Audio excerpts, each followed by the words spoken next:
Hello, welcome to this month's webinar on navigating workplace dynamics with dignity. This webinar is brought to you by Workplace Peace Institute, and it's a part of the New Paradigm Leadership Educational Series. My name is Robin Short, and I work as an organization systems design consultant, a leadership development trainer, mediator and peace builder, and a diversity, equity, inclusion, and belonging consultant. Ultimately, in all the work that I do, my hope is that I am supporting others in really actualizing their human potential, particularly as it relates to the workplace. At Workplace Peace Institute, we have an online, we have a leadership academy that also has an online component. Our leadership development courses are designed to optimize competencies in human behavior, to support leaders in building their communication skills, as well as supporting them in increasing their competencies in conflict resolution. We also support leaders with diversity, equity, inclusion, and belonging strategies and programs so that together we can create really highly engaged workplaces where people experience their basic human needs and their dignity needs.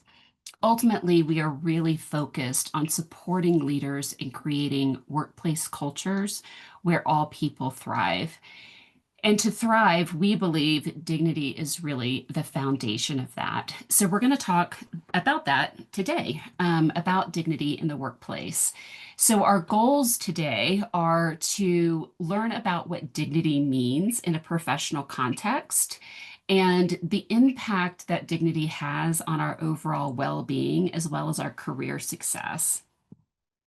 We'll look at how self-respect shapes decisions, relationships, and leadership, as well as exploring and identifying threats to dignity in the workplace and some strategies to respond professionally in ways that really honors the dignity of others and our own dignity. At the end of our time together, I'll also end the recording and invite you all with any questions that you may have. So as we go through the learning, feel free to drop questions in the chat and I'll take a look at those towards the end. Or if you just want to make some notes, if you have some questions, we can talk through those together at the end as well. So my work around dignity and my understanding of dignity and the way that I integrate dignity into really all of the work that we do here at Workplace Peace Institute comes from the scholarly research and work of Dr. Donna Hicks. Dr. Hicks is a professor at Harvard University and has spent her career working with leaders of countries around the world, supporting them in negotiating peace treaties and building peace internationally. And she has found that in her own work, violations of dignity are at the root of almost every conflict. And I have found in my own work that I agree with this. So her model around dignity has been tremendously influential in our work at Workplace Peace Institute. And I have built on her model of dignity, which she calls the dignity model. I've built on that model in the development of a leadership intelligence called dignity intelligence. So I'm sharing this with you both to source and give credit to where a lot of my thinking has come from, but also to encourage you to pick up these two books. I think it's really essential reading for every human being, and particularly for leaders and emerging leaders in the workplace. So let's just get started by defining dignity. When we talk about dignity, what we're really talking about is our inherent worth and value as human beings. As humans, we all have dignity. We all have inherent worth and value. However, part of the human experience is a particular vulnerability to having our dignity violated. And so we're going to talk a lot today about the ways that we experience dignity, the behaviors that are present when we're experiencing our inherent worth and value, and some things that we do that can violate dignity. And I even want to encourage you to start thinking about and kind of incorporating that language into your own life of dignity violations, because it can help you to really make meaning and have understanding of how we get into conflict, why we get into conflict, and why it can sometimes feel so visceral. So, when we think about dignity in the context of the workplace, what I have found in my own research is that there are five critical factors or essential elements of culture that must be present in order for us to really thrive in the workplace and to have really healthy, trusting, thriving cultures. And those are we need to have a culture of trust. This is the belief that our words and actions of one's leadership and coworkers will reliably align, and that workplace processes will produce results that are in the best interest of all employees, the mission, and the purpose. And there's a through line to our ability to experience our inherent worth and value and our ability to trust others, to trust the organization, to trust our coworkers, to trust our leadership. We also need to have full access to our ability to be creative in the workplace in order to have a thriving workplace culture. And there's also a connection between our ability to be creative and how effectively we're experiencing dignity in the workplace. And so here at Workplace Peace Institute, we define creativity in the context of work as a process that begins with a genuine encounter with a business need that involves an intense absorption into an idea, thought, or desire. So in order for us to really access that intense absorption of an idea, a thought, or a desire, there's a connection to how effectively we're experiencing dignity. Another important part of workplace culture is our ability to contribute to the organization. One of our core beliefs is that as humans, we all have a deep desire to contribute to the communities that we're in, and workplace is a community. And so when we're able to contribute, we're able to share our intellectual and emotional resources, our skills, and our talents in a way that supports the organization's mission and the organization's purpose. And we need to be in relationship. We need to have the experience of our worth and value being honored in order for us to really lean in and have desire to contribute and to feel safe to contribute. Our environment also plays a critical role in culture. This is the external criteria that's necessary to effectively connect the employees, coworkers to our work and to one another in such a way that brings forth our greatest potential. So when we think about workplace culture, our actual space is shaping our ability to trust, to be creative, to contribute, and to experience our inherent worth and value.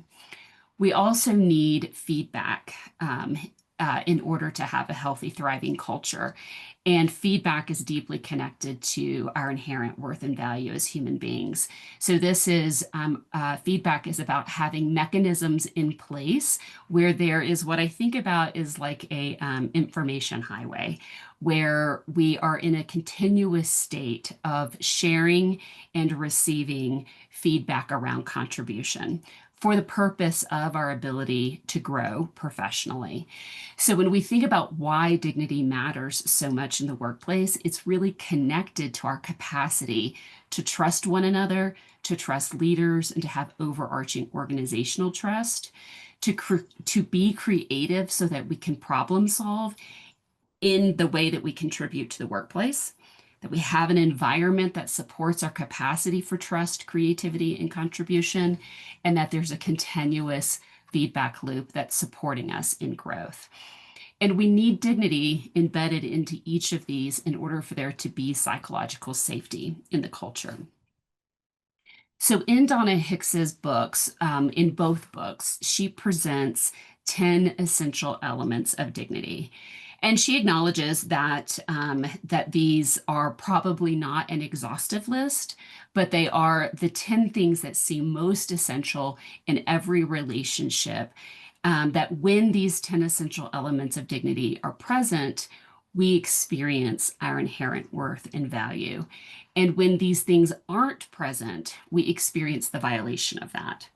And what's interesting about the human brain is that our ability to experience our worth and value is so steeped in the human experience that when it's violated, it actually causes our brain to have the perception that there's a threat. So, violations of any one of these 10 essential elements of dignity are perceived by the brain in the same way a physical threat is perceived. So, when we are in relationships or in environments where we don't have the experience of our identity being accepted, when we don't have the experience of being inclusion and included and feeling safe, of having acknowledgement and recognition, etc. Our brain tells the rest of our body that we're not safe, and it gives us the chemicals that we need to fight, to freeze, to flee the scene, to go into a protective posture. And what's so important about recognizing the way that our brain responds to dignity violations is that when we're in a protective posture, when we're looking to keep ourselves safe, we're leaning out, we're not leaning in. And in order for us to build trust, to be creative, to contribute, to give and receive feedback, that is the activity of leaning in. It's the activity of connection. So when we have the experience of our dignity being violated, we shift into a protective posture. And that self-protection causes us to lean away from trust. It causes us to not have access to our creativity. We don't have desire to contribute. We don't sense that the world around us is safe. And we sure as heck aren't going to be giving feedback to people. So it's really critical that we've really become deeply educated in the 10 essential elements of dignity for the purpose of having full access to our ability to co-create healthy, thriving cultures.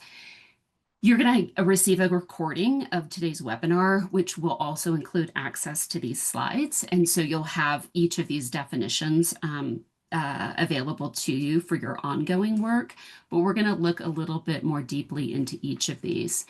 So I want to look first at navigating dignity in our interpersonal relationships, and then we're going to spend some time thinking about what it means to actually honor our own dignity.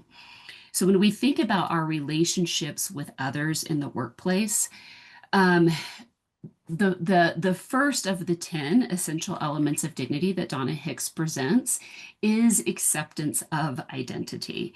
So as humans, we are hardwired to have our identity fully embraced and fully accepted in our relationships with others. It's the experience of being known, being seen, and being cared for.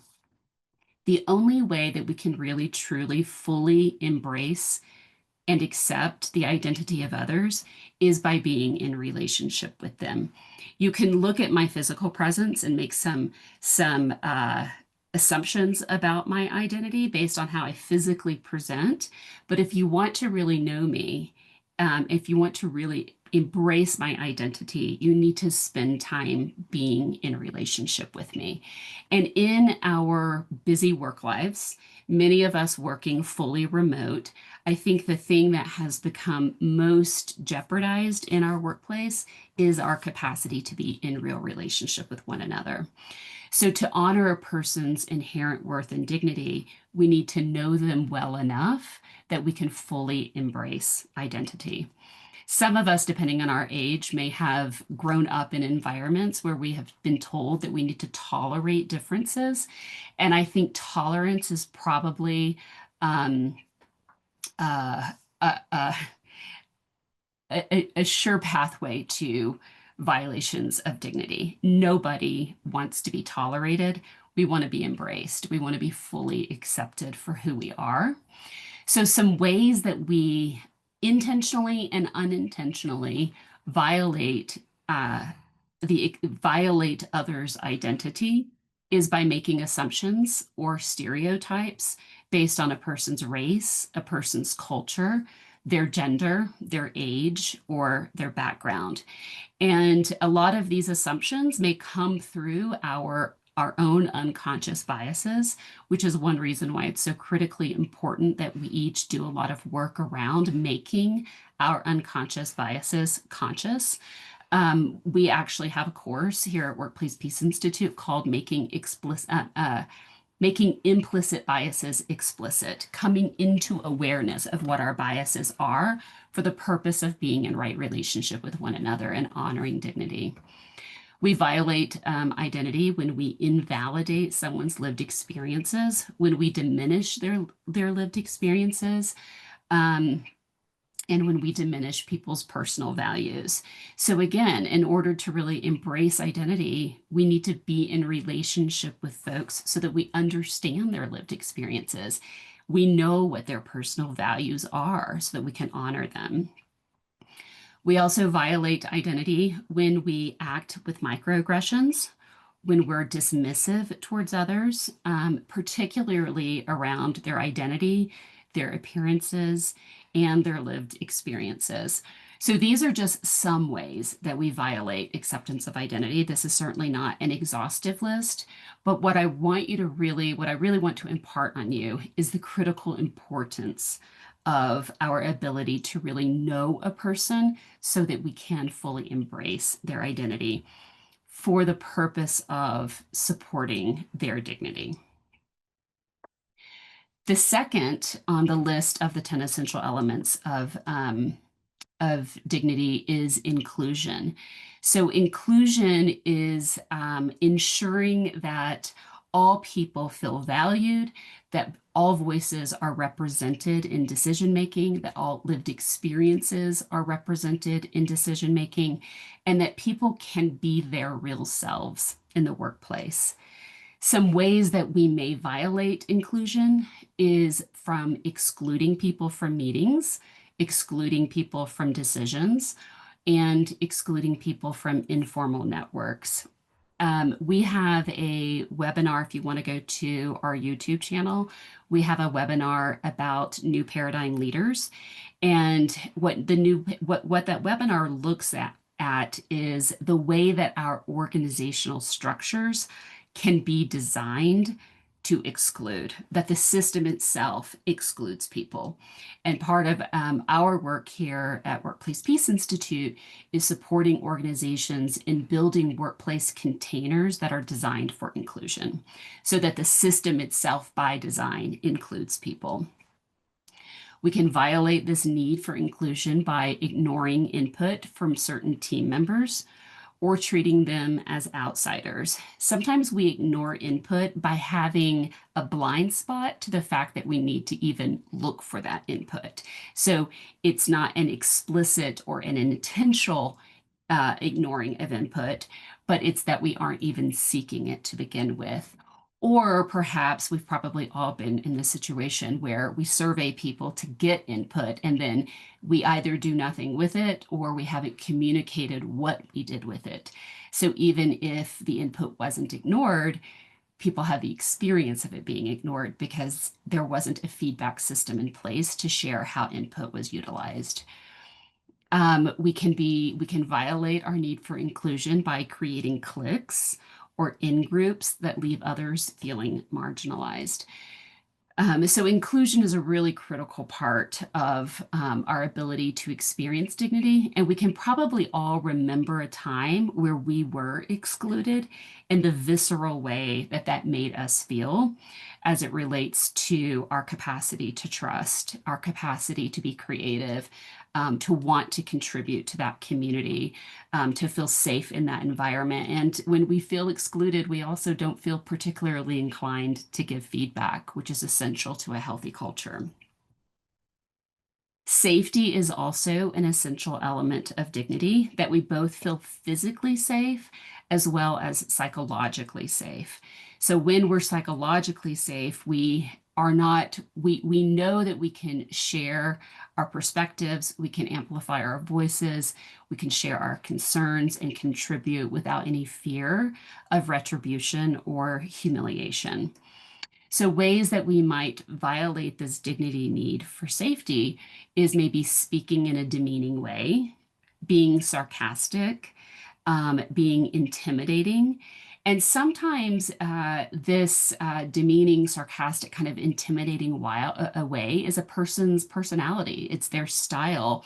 And they don't have awareness about the impact that this might have on others, which is why I think really growing social intelligence and emotional intelligence is so critically important to really do that self-awareness work, to have an understanding of the impact that we're having on others and whether or not we're really creating a safe workplace for them. We violate safety when we retaliate against or silence those who offer feedback or dissent. And it might be easy to think, well, I would never do that. I would never retaliate against. I would never silence those who offer feedback. But maybe think back. Have there been times where you maybe have stopped collaborating with someone, stopped inviting them to the meetings because they offer feedback that challenges the ideas? That can be retaliation. It can be experienced as retaliation, even if we're not thinking that we're intentionally doing that. If we create spaces that are designed for our own comfort without the consideration of, is this really being inclusive and being safe for everyone else?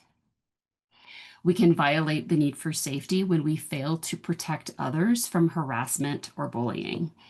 I worked at an organization one time where the CEO told me directly to be mindful of the HR person and his business partner because they will bully you.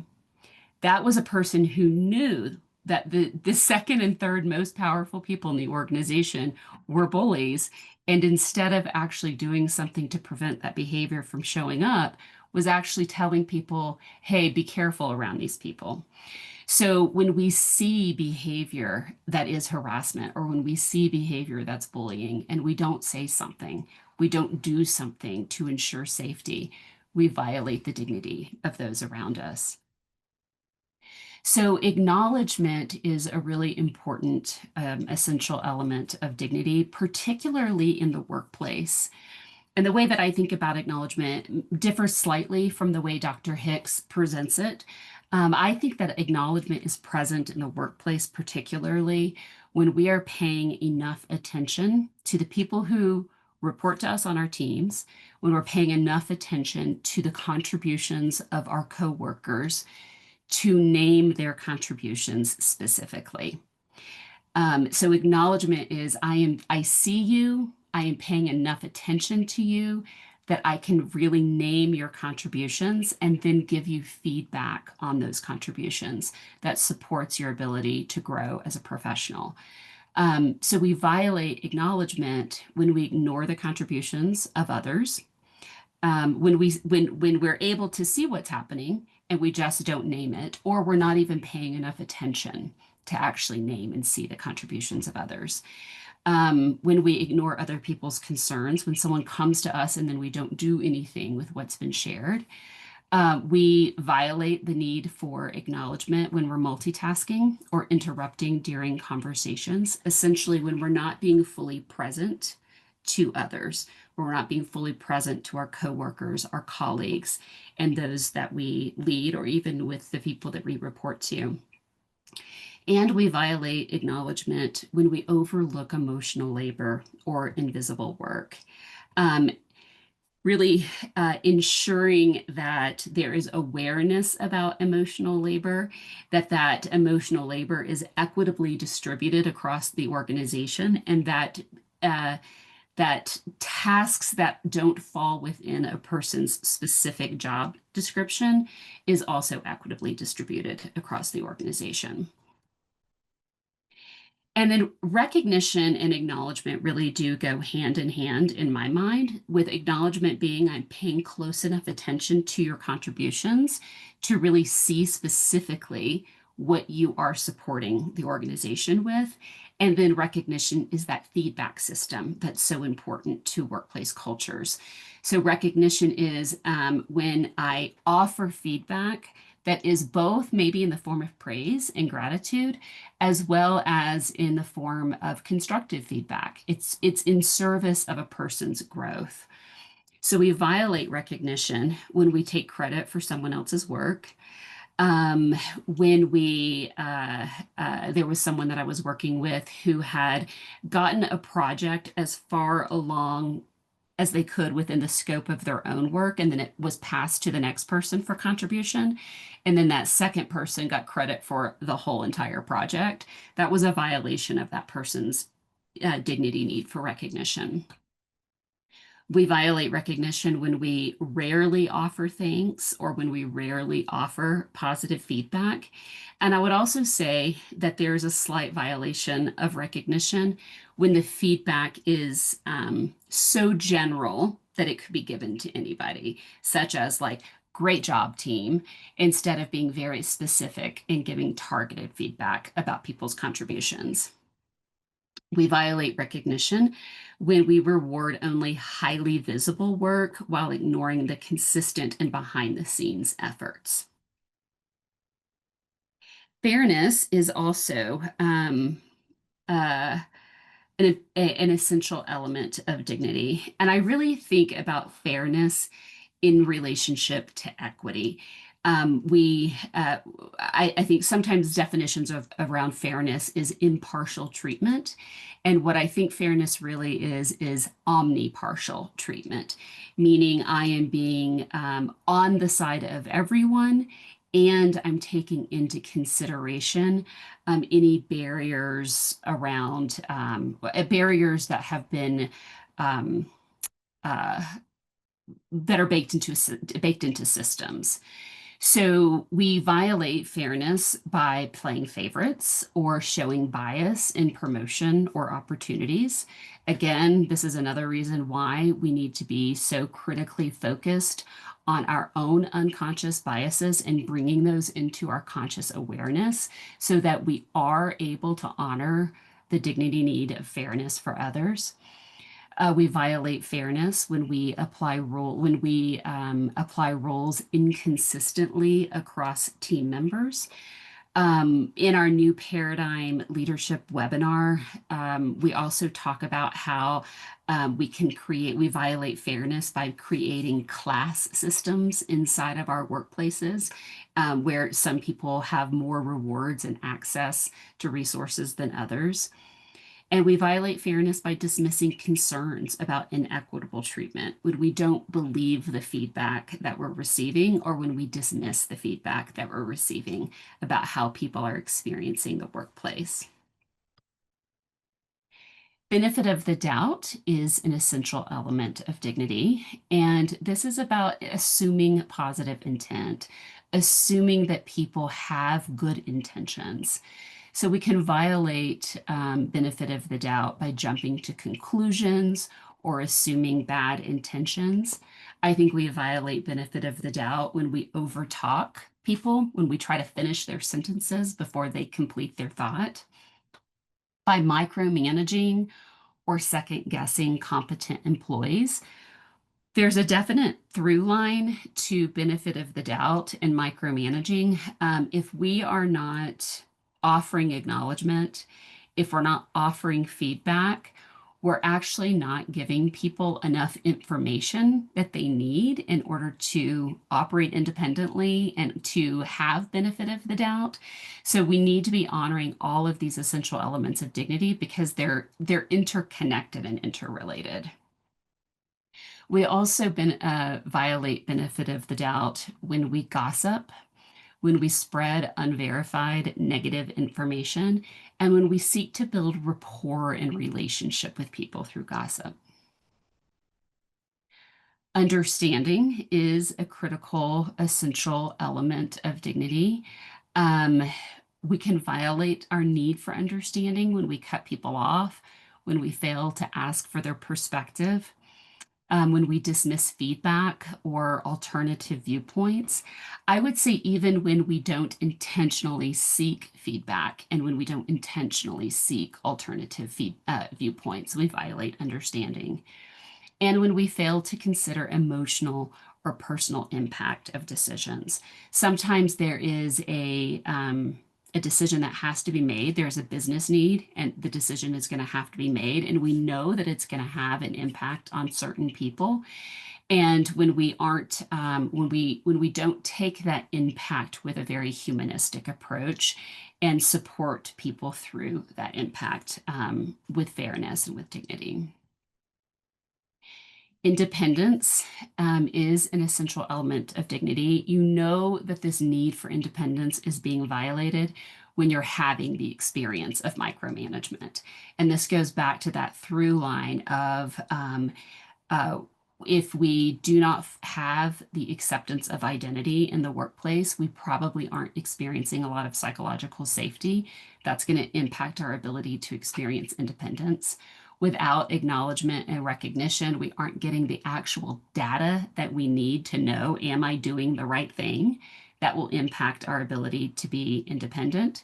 So if you are having the experience of micromanagement personally, or you are finding that that is what you are doing with the people you lead is micromanaging them, then there's an invitation to explore how effectively is acknowledgement taking place, how effectively is recognition taking place, because without that, people don't have the information that they need to act independently.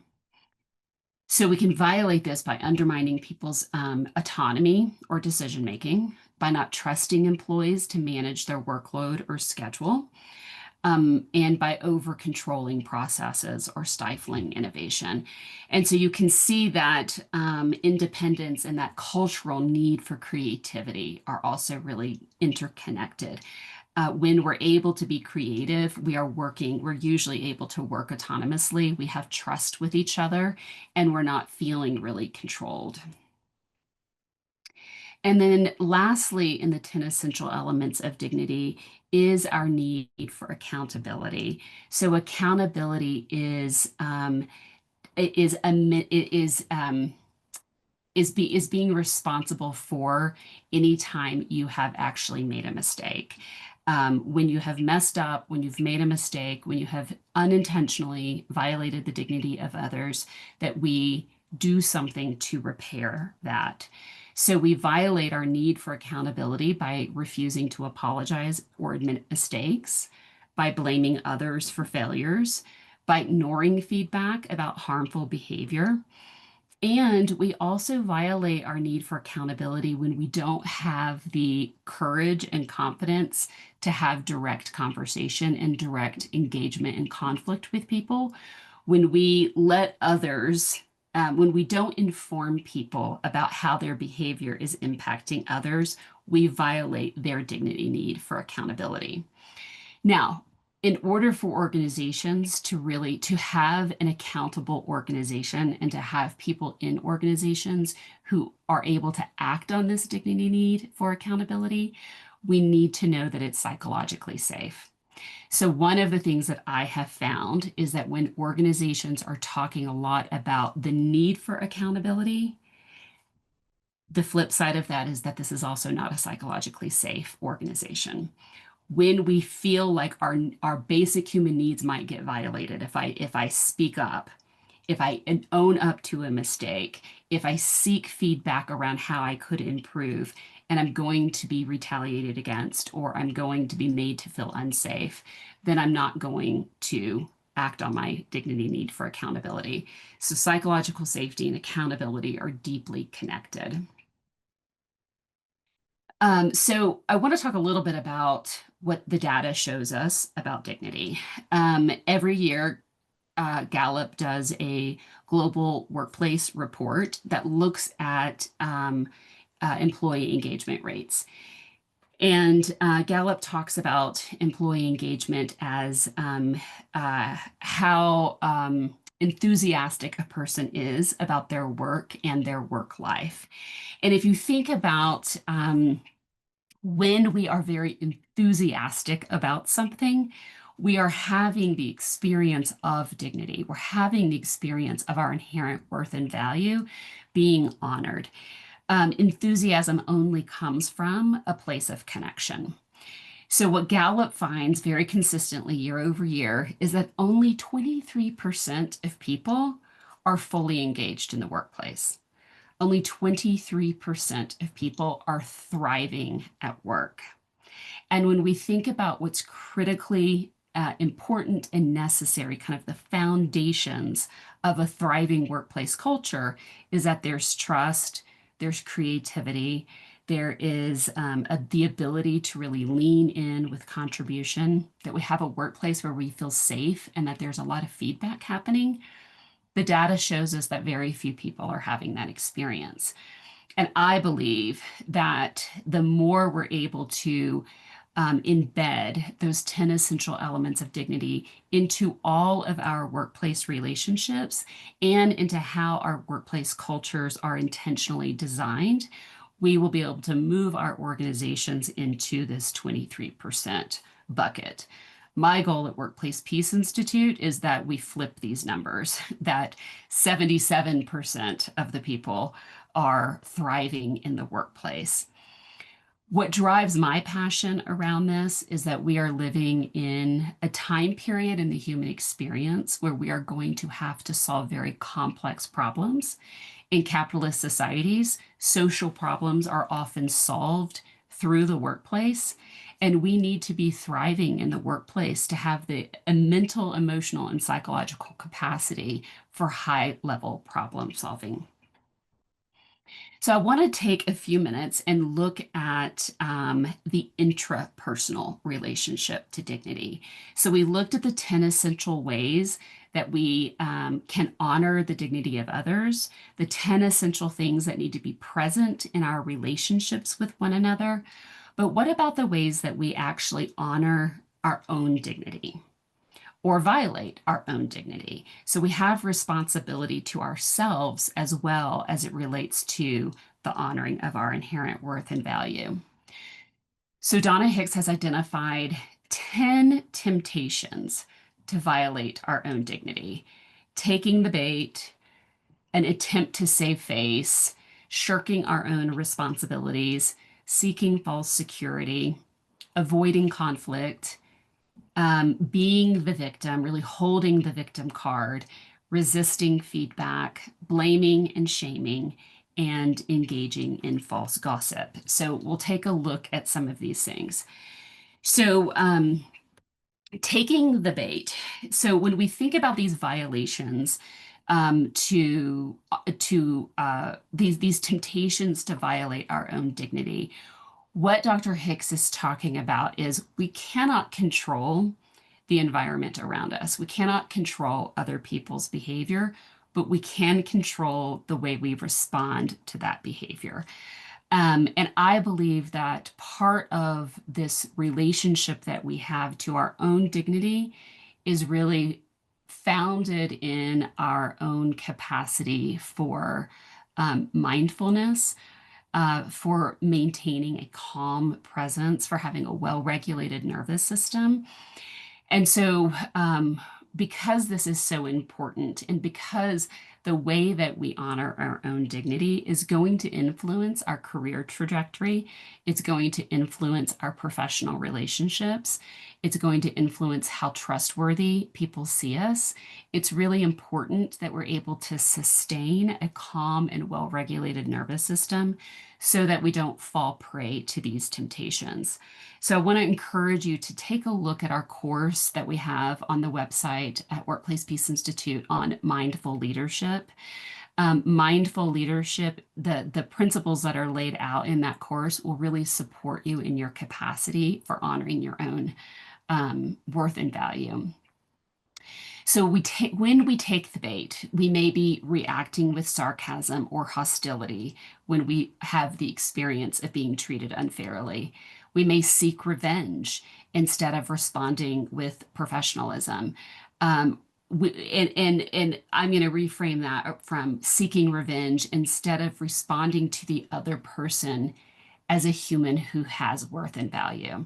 So when we take the bait, we don't respond to the dignity in others, letting other people's poor behavior dictate our own behavior. So taking the bait is saying, you know what, I'm just going to do exactly what you're doing to me instead of taking the high road and really honoring the inherent worth and value of that other person, regardless of how they're showing up.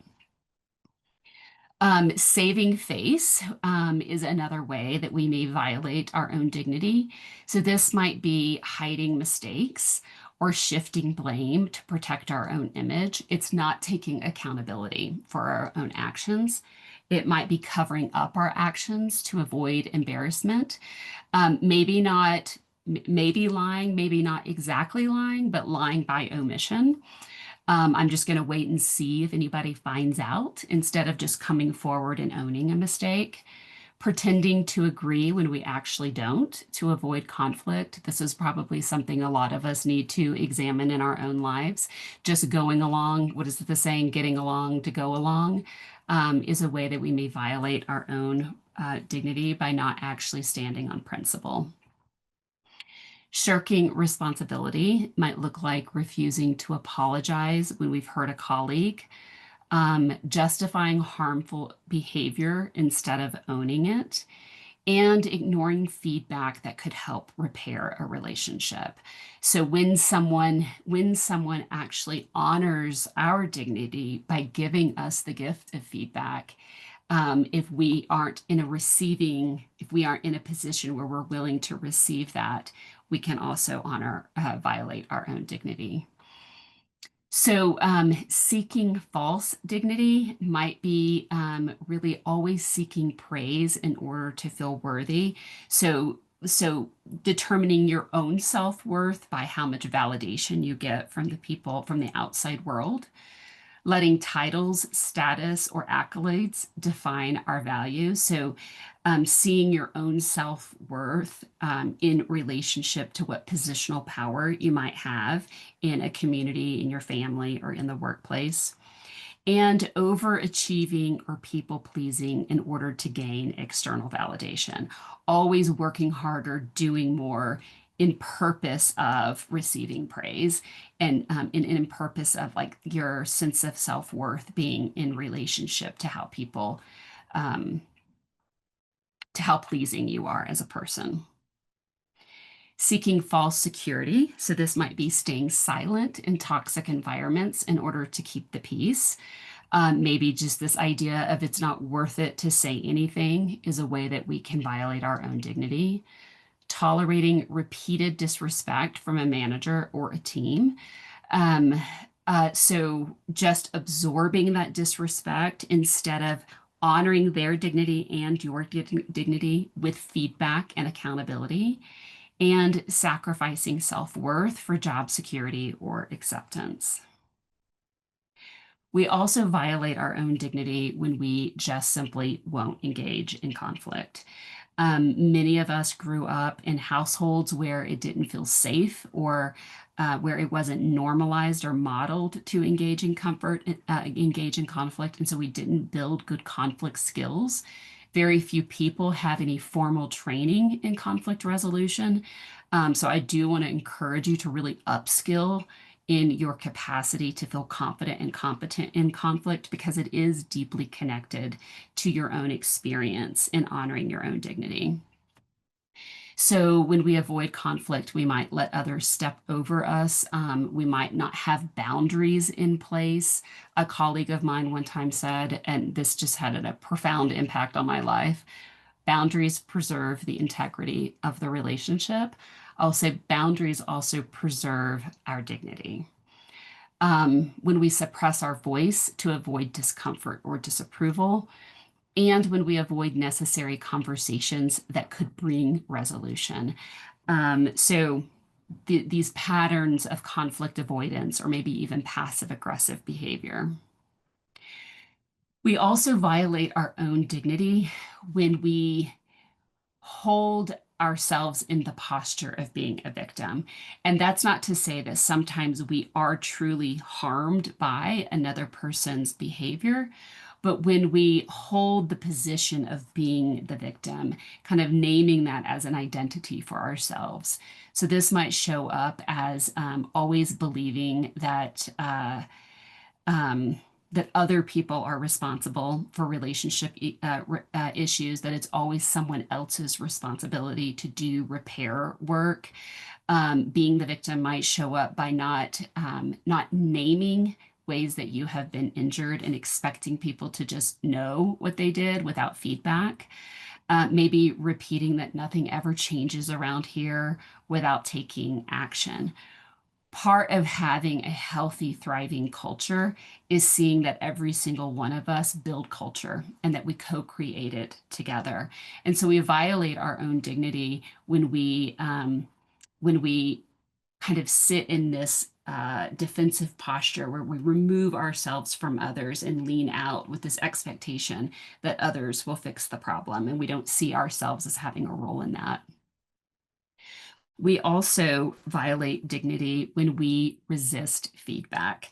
So, if we think about acknowledgement and recognition as being really critical ways that we experience our worth and value, we violate our own dignity when we're not willing to receive what someone else is offering us, even if sometimes they don't have the skills to deliver that information, maybe in the most effective way.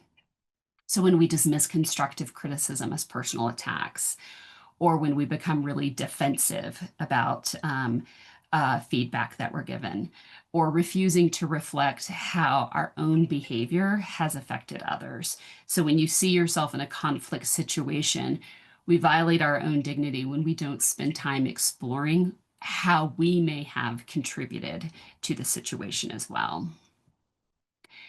Um, Blaming and shaming others is another way that we will violate our own dignity in the workplace.